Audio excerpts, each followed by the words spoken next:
monde tient son souffle. Coupe du monde 2026, finale entre Léo Messi et Lamine Yamal, Argentine et Espagne. De ce fait ñu wàcc nañ ci mbedd mi taataan kaddu askan wi supporter yi ñu daal di joxe li nga xamante ne mooy seen analyse seen pronostic ak seen passion bi nga xamante ne am nañ ko ci diggante Léo Messi ak Lamine Yamal. Kan mooy gagné Lamine Yamal am nañu ne Messi Espagne ak Argentine. Léo Messi war a confirmer waat ngir mën a am deuxième trophée ci coupe du monde Lamine Yamal nekk le présent et le futur moom tamit war a dem à la conquête de son premier trophée mondial. Kan la ñuy daal di rek xam kan moo daal di gagné coupe du monde bi dinañ ko xam ci ngoonu dimanche 19 juillet 2026 ca 19h foofee ca États-Unis léegi ñu wàcc ci mbedd mi daal di taataan seen kaddu.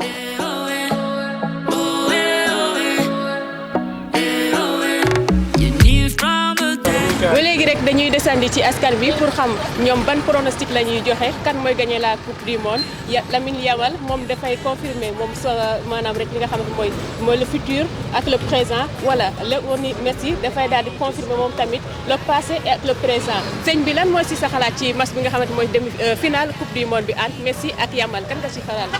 waaw sama xalaat ci finale coupe du monde bi 2026 bi Espagne moo koy gagné. te kii di Lamine Yamal mooy remporter coupe du monde bi quoi waaw parce que boo xoolee pronostic yi ak favori moo gën a nekk xale et puis équipe Espagne tamit moo ay xale ci la ëpp quoi. Espagne laa bëgg mu jël parce que lu ñu wane ci coupe du monde bi franchement c'est incroyable avec une force collective de l'autre côté aussi yaa ngi am beneen force collective mais avec Messi aussi mën na changer destin match bi pour man Espagne mooy favori.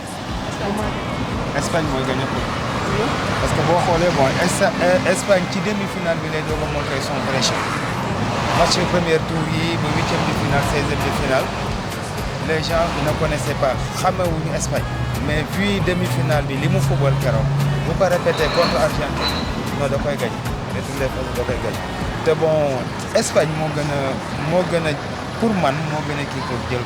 solo man bëgg naa Lamine Yamal mooy Espagne ñu gagné parce que ñoo ko war a métti parce que ñële ni ñu ko waxee Argentine ñoom jël nañ ko lu bëri man moom Lamine Yamal laa xam Lamine Yamal je l'aime trop. D'accord, votre score si vous allez donner un score ça sera combien 1-0 2-0 2-1. 2-0. 2-0. te Lamine Yamal aussi day dugal 1. 2-1 pour l'Espagne. 2-1 léegi kan nga jàpp ne mooy dugal. Je parie sur un but de Lamine Yamal. Un but de Lamine Yamal. Côté Argentine. Côté Argentine. Lautaro Martinez. Je dirais 3-0.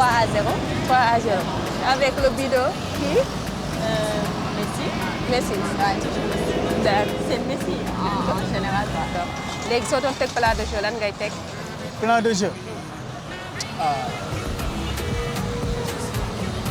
léegi si lan ngay miser côté défense attaque ou bien milieu.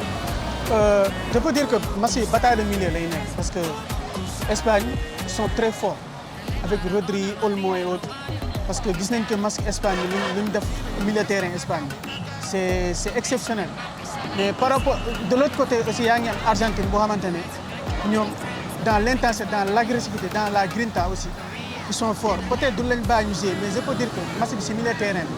li may proposé comme plan de jeu mooy li amoon ci demi-finale bi rek classement demi-finale bi moom la ñuy tegaat rek waaw parce que équipe football dafa ne équipe buy gagné kenn du ko changé quoi. d'accord léegi lan moo tax nga bëgg Yamal remporter la. waaw parce que dama bëgg mu remporter coupe du monde bi parce que c'est le plus jeune ba pare tamit mu ngi ci yoon quoi day tax mu booster wu quoi ñu xoolaat un certain Messi ci football quoi xam nga Messi mag la mais dañu bëgg a Yamal jël coupe du monde bi comme ça mu mun a remplacer Messi ci football ñu naan Yamal.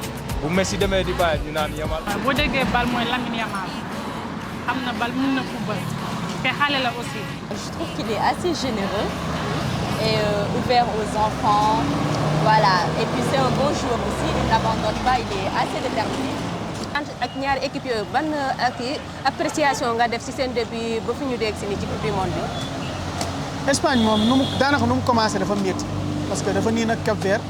après avancé ba ci kanam gars yi ne ko est-ce que kii mooy favori est-ce que dina dem au bout pour jël parce que gis nañ ko après va monter en puissance par rapport ak Argentine ñoom aussi seen match c'est un peu haché c'est un peu compliqué daanaka ñoom ñaar seen parcours dafa métti ba ba bu ñu eggee bu ñu dem ba egg final bi.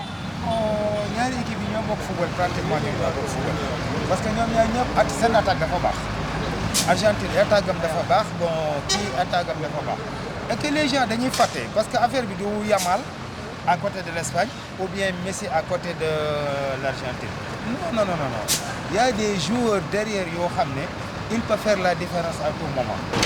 mën nga wàcc nañ si mbedd mi jël nañ kaddu askan wi kaddu supporters yi ñoom nag joxe nañ li nga xamante rek ne mooy seen pronostic seen analyse ak seen xalaat ñoom lan la ñuy daal di xaarandi ku ne muy xaarandi ki nga faral muy Lamine Yamal wala Léo Messi mu daal di am trophée mondial 2026 foofee ca États-Unis nga xamante sax ne ñetti dëkk ñoo koy daal di amal mu États-Unis Mexique ak Canada waaye final boobu sa États-Unis lañ koy daal di amalee so loolu nag kañ la ñuy xam résultat bi kan mooy gagné loolu dina leer dimanche ci ngoon lay nekk diggante Espagne ak Argentine kan mooy daal di rek champion du monde dinañ leen ñëwaat si loolu waaye mën ngeen joxe li nga xamante ni mooy seen pronostic ci li nga xamante ni mooy commentaire yi ngir mën a xam kan mooy doon le champion du monde.